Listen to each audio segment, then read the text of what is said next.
প্রাথমিকে নিয়োগ দুর্নীতি মামলায় 11 ঘন্টা জিজ্ঞাসাবাদের মুখোমুখি হতে হয় অভিষেক বন্দ্যোপাধ্যায়কে। ইডি আধিকারিকরা ম্যারাথন জিজ্ঞাসাবাদ করেন। সেই জিজ্ঞাসাবাদের পর বেরিয়ে এসে অভিষেক বন্দ্যোপাধ্যায় কি বলেছিলেন গতকাল দেখুন।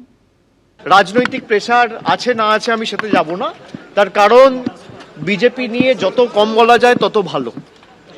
একদিকে দল ভাঙানির খেলা, আর একদিকে বিরোধী শক্তি যারা লড়াই করছে মাথা নত না করে তাদেরকে কি করে দমানো যায়, তাদের ধমকানো যায়, চমকানো যায়, তাদের ভেঙে গুড়িয়ে দেওয়া যায়, কার্যত বিরোধী শূন্য করে দেওয়া যায় পশ্চিমবঙ্গকে, সেই চেষ্টাই গত 1 মাস ধরে করা হয়েছে। পোস্টপোল ভায়োলেন্সের নামে কি তাণ্ডব লীলা চলেছে আমরা সব জায়গায় দেখেছি। বিরোধীরা যাতে বিরোধী দলনেতার স্বীকৃতি না পায় সেই নিয়ে ষড়যন্ত্র, কনস্পিরেসি, দল ভাঙানো, এমপি ভাঙানো, এমএলএ ভাঙানো, এইসব করে কোনো লাভ নেই।